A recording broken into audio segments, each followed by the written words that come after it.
Our next session, the five goods, how Bansk lead value creation through ESG and the consumer goods. Please welcome to the stage ESG Director Bansk, Mastak Palkor. Hi everyone, my name is Mastak and I'm ESG Director for Bansk. Bansk is a New York-based, consumer-focused private investment fund that partners with distinctive brands in high-growth areas of beauty and personal care, food and beverage, consumer health, and household goods. Today's panel discussion will go into how Bansk uses ESG to create value in its businesses.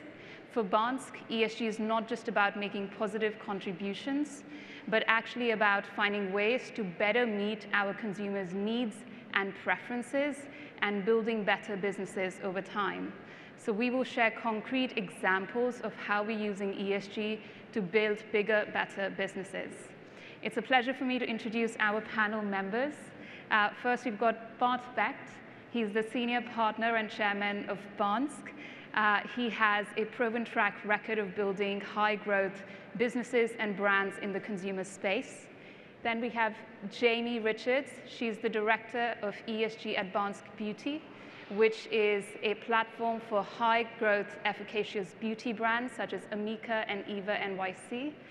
And last but not the least, we've got Paul McQuillan, who's the Senior Vice President for Research and Development and Engineering at Woodstream, which is a leading household pest control platform in the US with brands such as Tero, Victor, Safer, and more. Welcome. Bart, I would like to start with you first. Could you share a bit about why you consider ESG important for value creation? Yeah, ESG is clearly important in our industry, and the reason is very straightforward. Increasingly, consumers are using ESG criteria to make purchase decisions. For instance, in the US, we know that over 60% of people are concerned with climate change. Globally, that number is clearly even higher. So looking at, and we know consumers care about other ESG considerations just as much. And so we know that if we can match basically their ESG concerns with what we provide, in our products and our brands, then clearly we stand a much better chance of getting a competitive advantage and having consumers prefer our brands over competitive brands and create, higher revenues and a bigger and better business. And so ESG is absolutely crucial today in the consumer goods industry. Thank you, Bart. And I would also like to share with the audience that we are taking questions today. So if we could just briefly have the QR code up, just for the audience to scan it and make sure that if you have any questions, you can submit them to us. Thank you. Bart, back to you. So Bansk has developed a conceptual framework called the five goods, which it uses with the portfolio to really maximize ESG for value creation. Could you share a bit about what the five goods are? Yeah, it's a very simple framework. So we use five key areas to evaluate all our ESG efforts.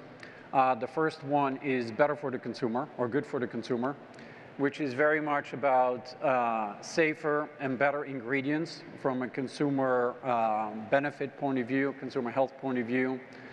Clearly these ingredients also need to be humane, so very much cruelty-free. The second area we look at, and these are in order of priority, quite frankly. The second one is good for the planet. We're looking for ingredients which have less of an impact on the planet ecosystem and are better for biodiversity. Clearly, we also look at carbon footprint, we look at packaging, and we look at waste in general. The third area, we look at good working conditions, which is very much about diversity, about living wage, about health and safety, and items which are all concerned the workplace. And finally, we look at good governance, which is clearly table stakes. This is about, ethics, transparency, compliance, etc. And finally, we still look at community programs, which we do pretty much across all our companies. And so the areas that we focus on are these five. And just to be clear, it can be very different by company where we focus on. So for instance, and we'll discuss this later, on Woodstream, we very much focused on ingredients, better for you ingredients, because Woodstream is a company which is in the consumer pest control space. So in essence, it gets rid of, mosquitoes, rats, mice, etc. And so having safer products for you, your family, and pets is a key area of concern for consumers. And when you work in that space, you can also see that ultimately is better for the planet as well. Jamie will talk in a bit about what we're doing on the hair care business. I won't steal her thunder, but it's very much in the packaging space. Thank you, Bart, for laying that out. Could you also share a bit about how Bansk works with its portfolio companies on ESG? Yeah, so Bansk is a private equity firm in the consumer goods space. We only do 4 categories, but they're all consumer staples categories, everything ranging from beauty to household to personal care, food and beverage, and consumer health. And before we make an investment in any company, we do essentially a screen, an ESG screen, to make sure that we are not investing in a company which has problems which we cannot fix, where they have genuinely substantial ESG problems. So we won't invest. So there's screen 1. Right after acquisition, we do a full audit to establish a baseline in all the areas that we've just discussed. And then we basically we look at where the big opportunities are. We set clear targets, goals, and KPIs. And then on every 3 to 6 months, in board reviews, we discuss how much progress has been made, basically, against those KPIs. Great. Thank you, Bart, for setting the scene. And now it will be interesting to get the portfolio company's perspective. So Jamie, starting with you first, your brands, Amika and Eva NYC, were already ahead of the industry when it comes to ESG, even before the transaction with Bansk. So what is your perspective on Bansk's approach to ESG, and did it add incremental value to your brands? Yeah, it absolutely did. As you mentioned, pre-acquisition, our brands were already becoming leaders within the sustainability space.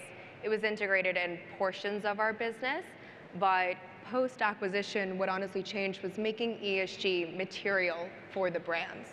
Before that, it was a really nice to have. There was a lot of knocking on doors of, hey, we should think about sustainability in this space. And the brand saying, oh, right, of course, right? And then opening the door to let me in. Whereas post-acquisition, my position changed where I immediately started reporting into your board, having the rest of the executive team see that I then had a seat at the table and actually then becoming a part of the executive team as well. There was even a transition to move us out of, we were sitting on the HR team, into our own department to really, again, have stakes in the matter and start formalizing the process to actually integrate in our entire value chain, not just when it was nice to have and really transitioning for that must to have. And today, it's a completely different situation where we are part of our brand stage gate process. We are part of formal reporting systems as well. And many of our brand processes cannot actually move forward to commercialization until they have a check with ESG. And it really was because of that emphasis that Bansk puts on ESG that then trickled into our brands as well to, again, make it material. There was also, of course, the integration of the 5 goods, which prior, we did some limited reporting in the forms of a sustainability report, but we were not formalizing our data and metrics because honestly, we didn't have stakeholders or consumer interest at the time that needed to have this reporting, but it is necessary in order to have proper KPI benchmarking and really setting some tangible goals. And so having that framework as well helped formalize our ESG process and strategy across not just one, but all 3 of the brands that we work on today. Thank you, Jamie. Paul, household pest control is not normally the first space that comes to mind when we think about ESG.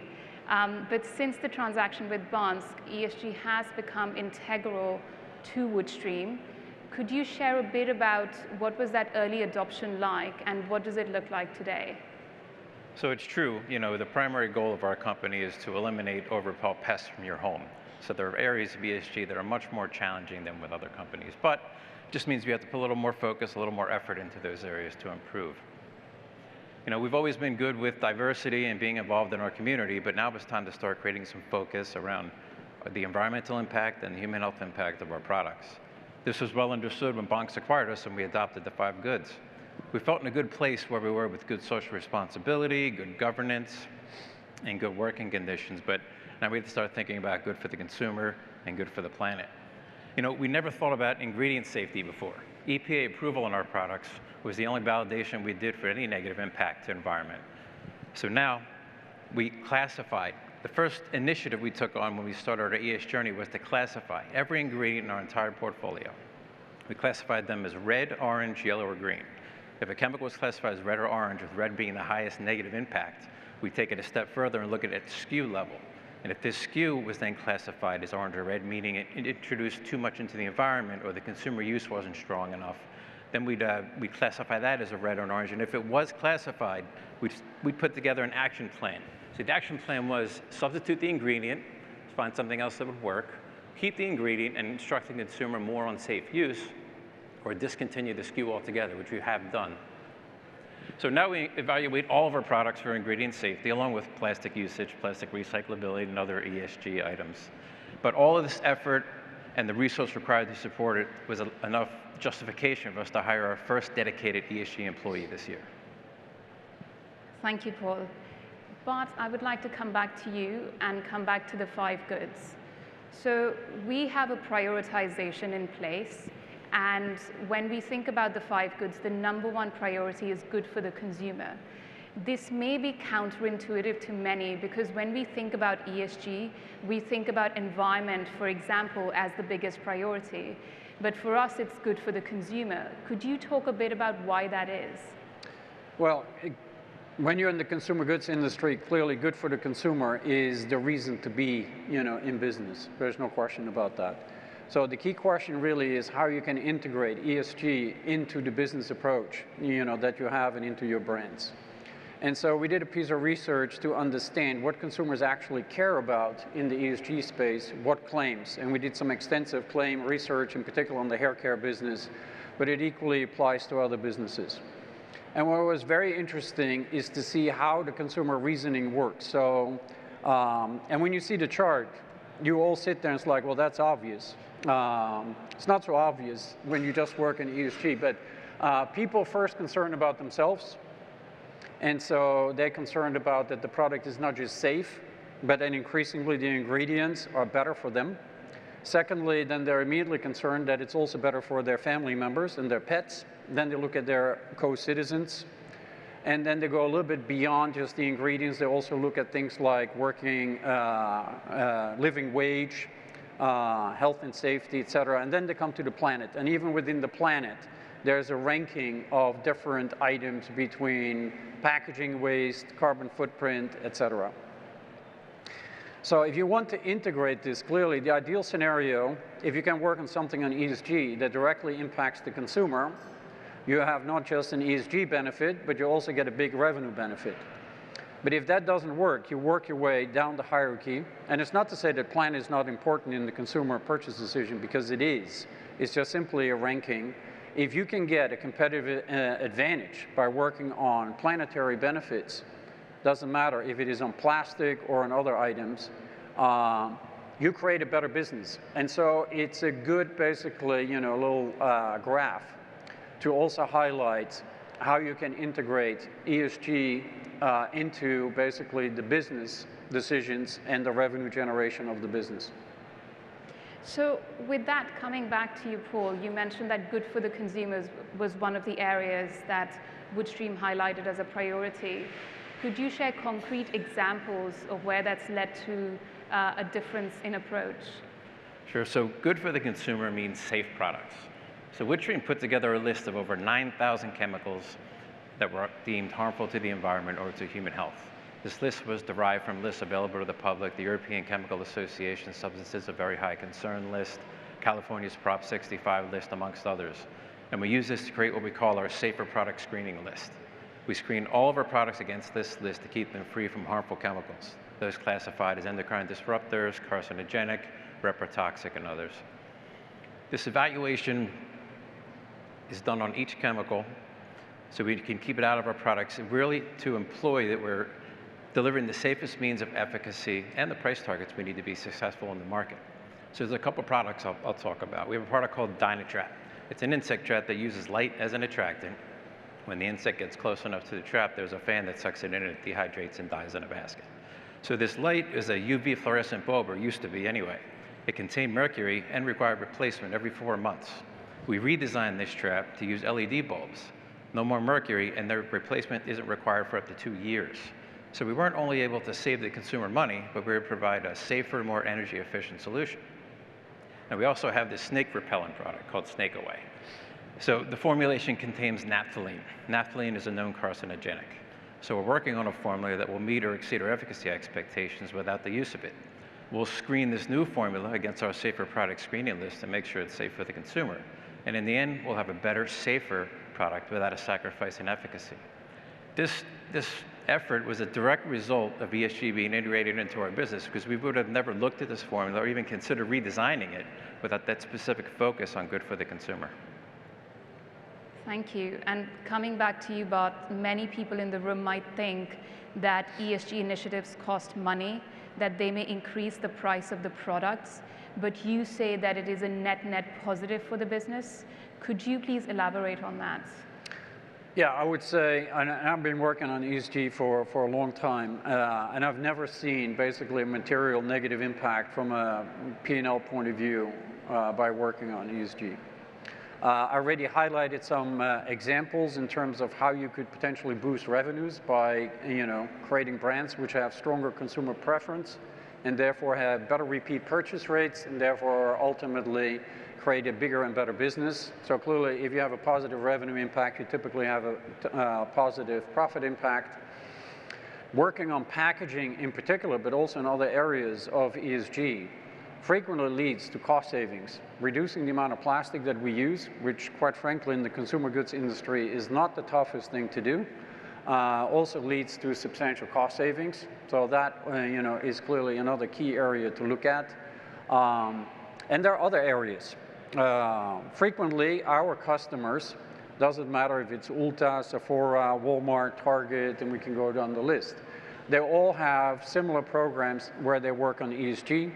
Aligning with your customers frequently opens new doors and opens doors to new initiatives that you might want to commercialize. And by cooperating with your customers, you frequently can create new, basically productive initiatives for both parties. So I would say in total, it is not very likely in our industry that ESG comes at the expense, basically, of the P&L. It's more likely it comes as a positive. And Paul, have you experienced cost savings when working on Good for the Planet? We have experienced cost savings. It's interesting, Woodstream was working on productivity initiatives to take plastic out of products with the only goal of cost savings. Once we adopted the 5 goods, we were able to place more emphasis on these initiatives, all resulting in over $5 million in savings taking plastics out of products since we started our ESG journey.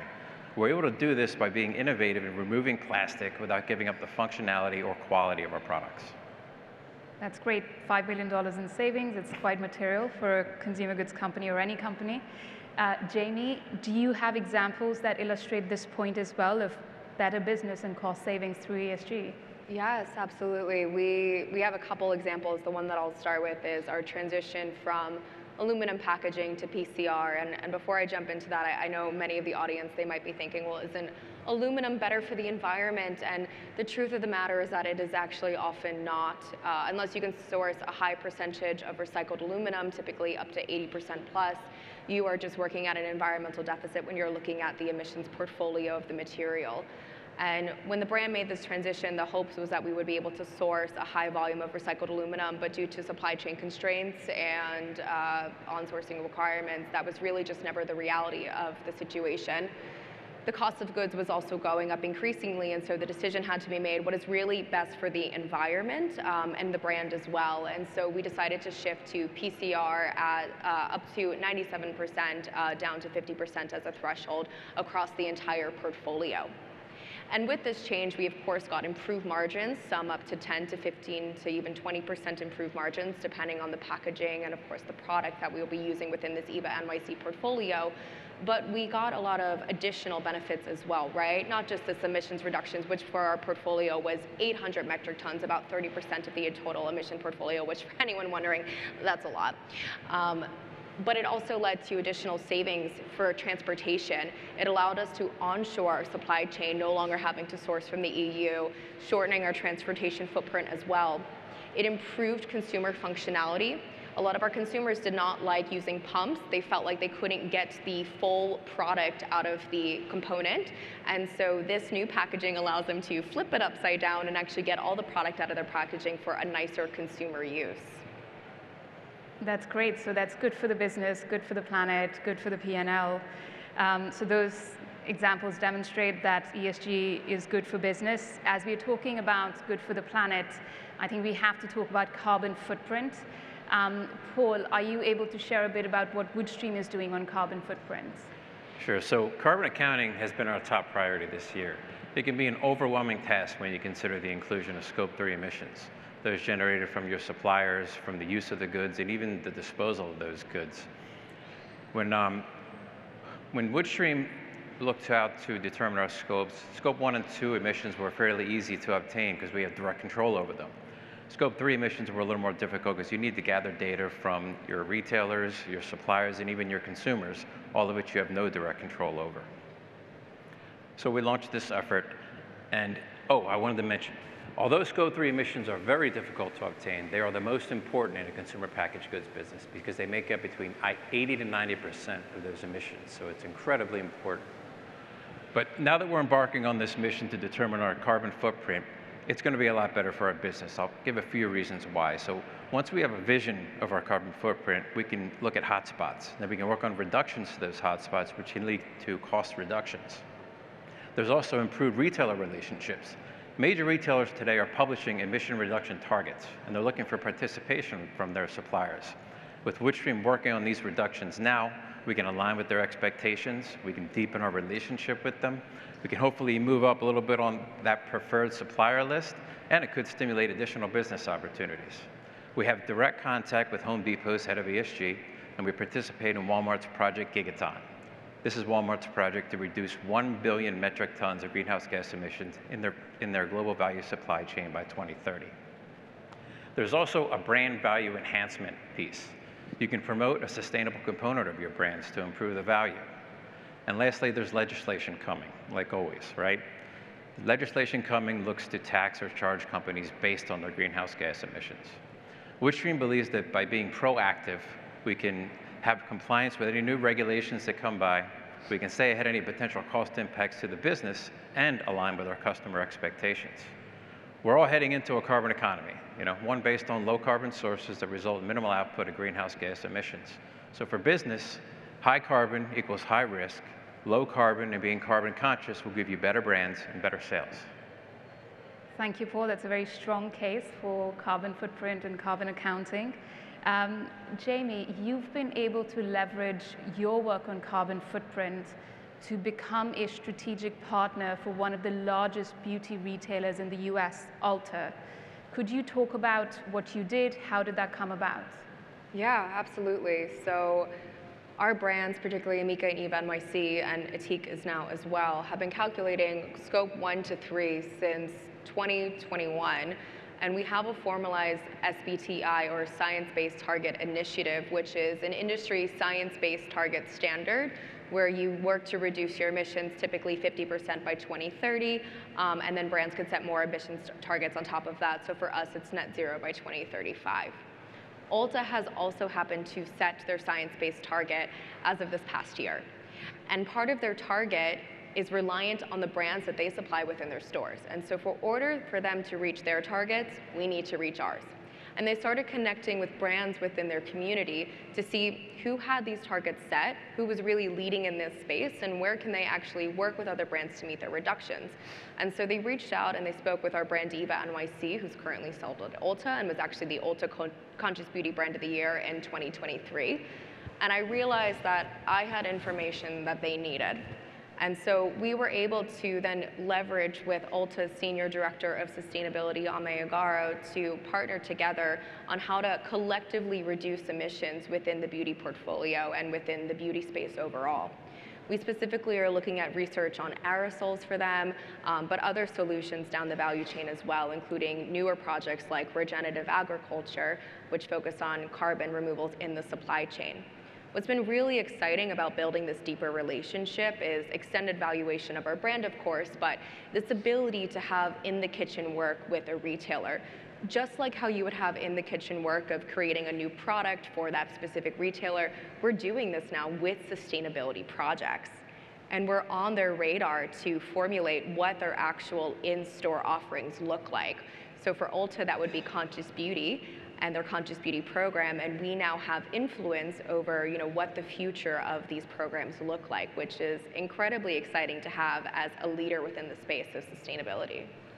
That's fantastic. So we've covered quite a few great things for business. We've covered cost savings. We've covered great retailer relationships as well, better consumer experience. So we've discussed good for the consumer, good for the planet. It would be interesting to talk briefly about the third good, which is good working conditions, and specifically how you view diversity. And do you see a link there with value creation? Yeah, diversity in particular in this country is mostly looked at as gender and ethnicity. And there's nothing wrong with that, and that is clearly is a key focal area also for us from a KPI point of view. I always look at diversity at a little bit broader basis than just that, and I think there is a real benefit to doing that. If you have a team which is not just ethnically and gender diverse, but also has different cultural backgrounds, has different experiences, has different nationalities. My experience is, and I've been in business for a while, is that those teams, the most diverse teams in that regard, are also the best at solving also the business issues, and are the most creative in coming up with new ideas in the consumer goods space, and the best at solving problems and challenges in the business. So I always think that ethnicity and gender is key. But if we can add to that a little bit more, would be even better, and to have an even more diverse team, because I know from experience they're just better at running a business. Great. And Bart, where do you see the ESG space going in the future? I think it will become more important for a very simple reason, is more and more people, doesn't matter if they're at the voting ballot or as a consumer, are concerned about various ESG topics, anywhere from climate change to biodiversity to plastic impacts, and we can go down the list. And so it is gradually moving up in the hierarchy of needs, and therefore in the hierarchies of attributes that they use to buy products. And when that happens, you have no choice, if you're in the consumer space, is to pay attention to that. And if you don't want to fall behind, either you're going to match competition or you're going to stay ahead of competition. And if you stay ahead of competition, you probably will do better. If you fall behind, you probably do worse. So I think the trend is there, and the trend has been there, and I think it's only going to strengthen. Great. Just a reminder to the audience that we are taking questions, so feel free to send them through the QR code. And looking to the future, Jamie, what is on the horizon for your brands from an ESG perspective? Yeah, I briefly mentioned it, literally just one sentence, but we're really turning our heads towards ingredients. I mean, we've seen the research come in that consumers are really caring about what's inside the bottle, and our brands have really reached a point where I'm very comfortable with the packaging, not saying that we're not going to continue to iterate on it as new innovations reach the market, but really we need to turn our attention to ingredients. And so for us, it's really looking at regenerative agriculture, really looking at systems that will sustain themselves throughout climate change, because climate change is a risk to your raw material supply chains, and so it's something that we're very considerate of. But it of course brings that people and human aspect, which is important to our brands. So the collectives that we're working with are all paid fair and living wages. We're working with organizations that are actually on the ground to ensure this as well, that we have this verified throughout the supply chain, and then bringing a deeper model to actually, again, measure that carbon that's being removed out of the environment. So it's creating, simplicity that we're focusing on ingredients, but complexity that there's many benefits that are leading from these projects that we're starting. Thank you, Jamie. And you, Paul, what's on the horizon for Woodstream from an ESG point of view in the next 12 to 18 months? We've got lots of good stuff on the horizon. So we're going to continue our work on Scope 3 emissions. We actually plan to visit several suppliers to talk about their emissions and what reduction efforts they may already be working on. We're also going to continue working down our plastic and product and packaging.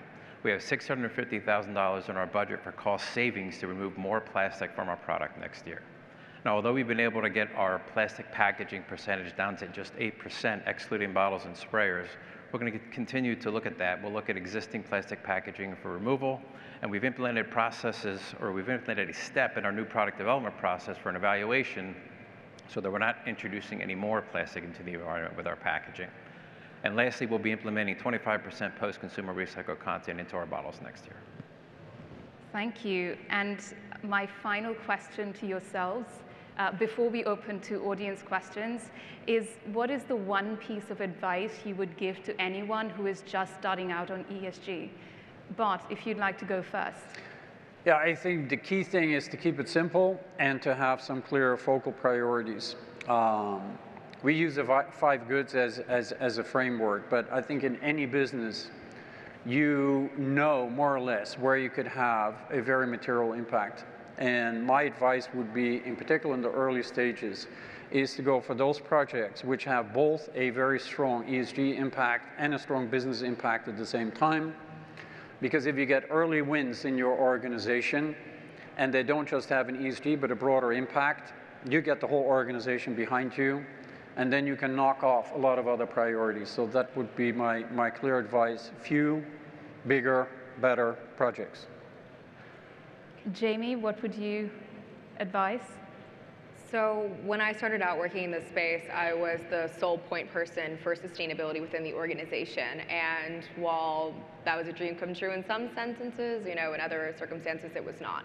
And so my advice is to be able to, not overwhelmingly, because no one likes a preachy ESG person, but slowly and surely start educating the other departments that you're working with. Because even if you are the point person for sustainability within your business, you are going to be working with every single department in your company. That's the nature of sustainability. If you actually want to be able to create core value around it, if you want it to be a brand pillar, if you want it to be material, it needs to be integrated in every process within your business.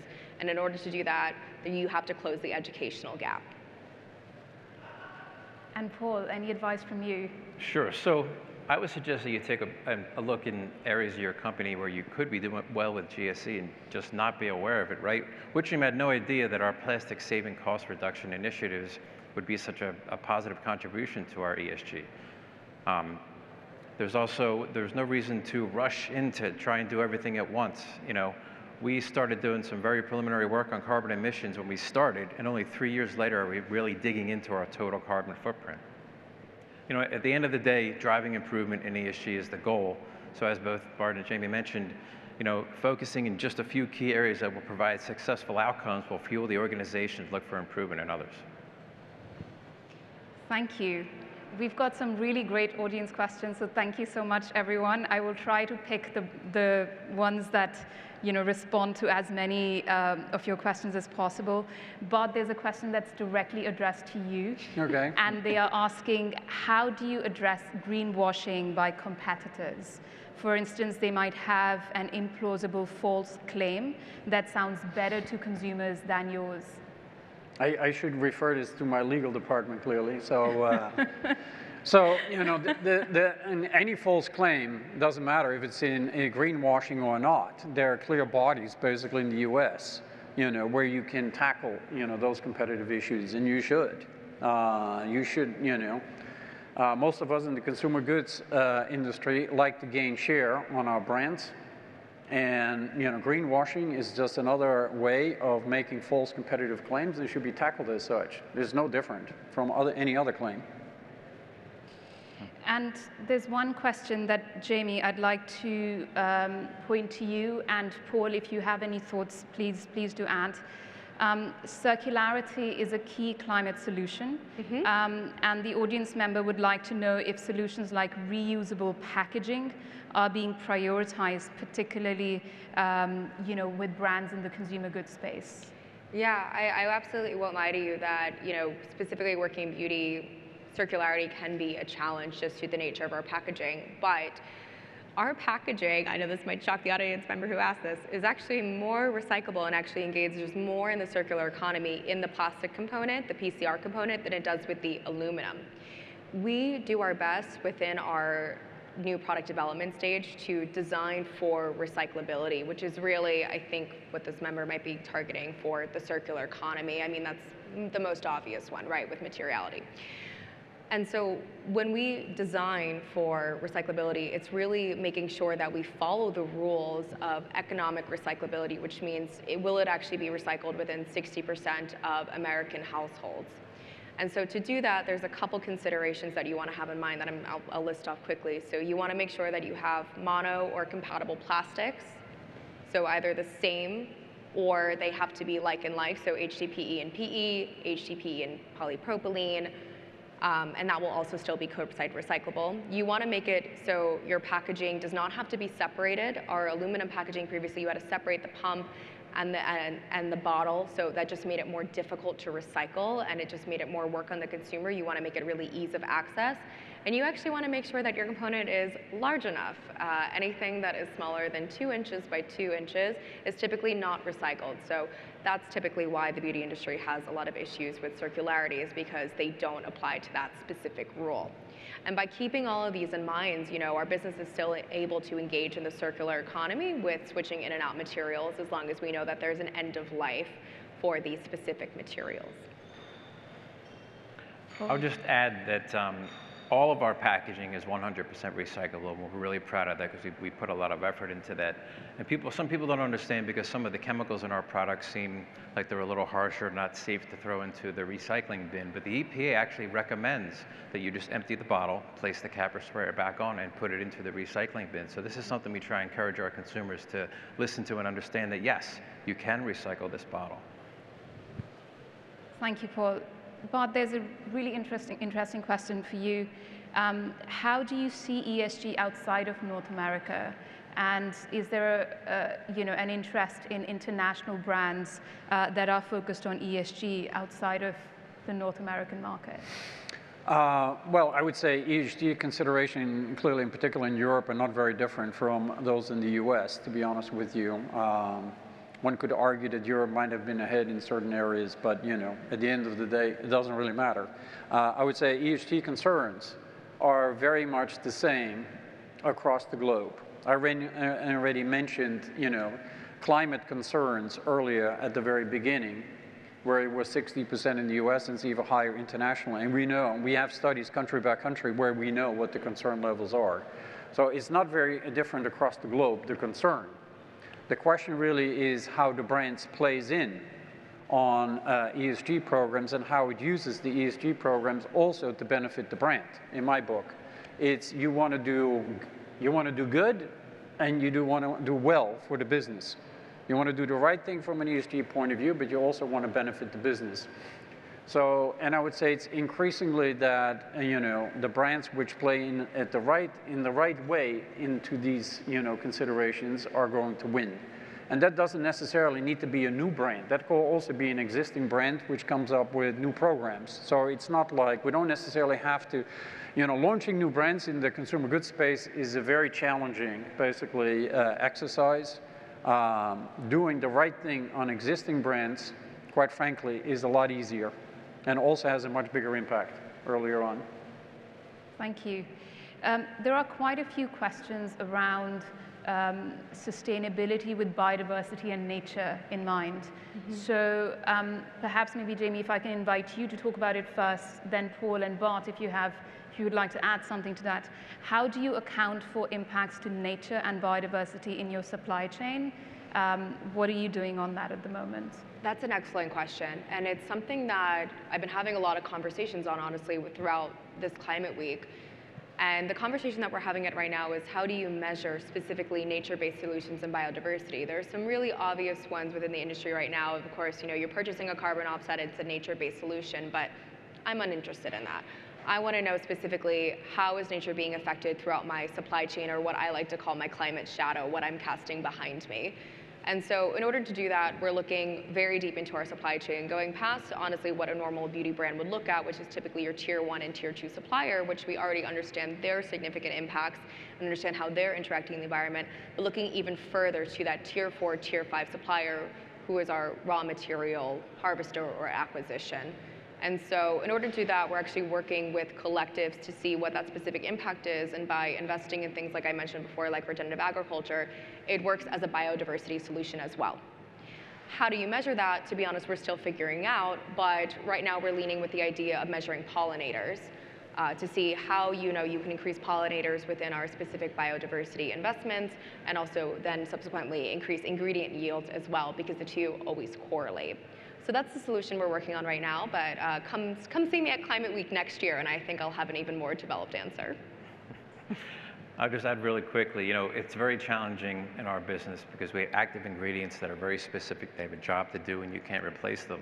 But through recent work with Jamie on regenerative agriculture, she sent me a list of chemicals, and I realized there are a few chemicals on this list we can consider for use in our products. So we plan to take some next steps with that. Yeah, I want to jump back in on that, because I think what's so exciting about this project, and honestly what's so exciting about being part of Bank's private equity group, is that you can share projects, what I like to say, across the aisle.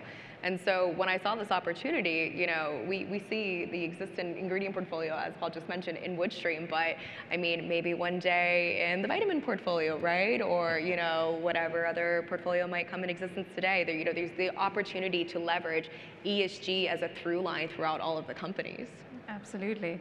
Bart, would you add anything? Sure. Yeah, I would look at climate change probably a more urgent issue than biodiversity. Not to say that biodiversity is not a problem. It's equally a problem. So both of them need to be solved. One problem needs to be solved more urgently than the other. I would say at the ingredient level, you can do quite a bit already today, because you can eliminate those ingredients which have negative impact, because when they have negative impact on the human species and on pets, they frequently have negative impacts on other parts of biodiversity as well. And so just optimizing that is a positive step in the right direction. But then clearly there needs to be much more done, because the way we do agriculture today clearly needs to be overhauled. There's no question about that. But we are just at the beginning of that in my book. And I would just ask one final question in the interest of time, and starting with you, Bart, and then Jamie, Paul, please feel free to add. What is the percentage of consumers who are asking for sustainability in their products, and how do we tell that story on ESG to them? I don't think there is a clear percentage, to be honest with you. It's a complex decision-making process. So if you look at why people buy certain products, and if you look at, for instance, household or healthcare, clearly efficacy of the product is way ahead of any other consideration, because if the product doesn't work, why would you buy it? The key thing is that the attributes which are relating to ESG are gradually moving up the ladder from a priority point of view. So you kind of have to think about that a consumer ultimately considers at least a dozen different parameters when they buy a product. And several of the ESG elements are gradually moving up the ladder on the list. And it will depend which category you are in and what product that you sell. For instance, beauty is very different, for instance, from healthcare or food. The categories that you're in, you're going to have to do some research to find out what is the attribute ranking and where does it list. It might not even list in the top 10. That does not mean that there's not a certain percentage of consumers doesn't care about it. And this is what you never should forget, that so if you do a general panel of 500 people and you find that it doesn't rank in the top 15, you also need to look at the 10–15% where it does matter, because there it might rank in the top 6. And if 15% of your brand consumers think it's very important, for that 15%, you should work at the end of the day, because you get a higher repurchase rate amongst those consumers, and you will have a bigger business amongst the 15. And it is not a lot of work to cater to those 15. So you can have a positive business impact by just working on that smaller group. I think that's a fantastic note to end this panel discussion on. Thank you so much, and thank you, audience, for your engagement and questions.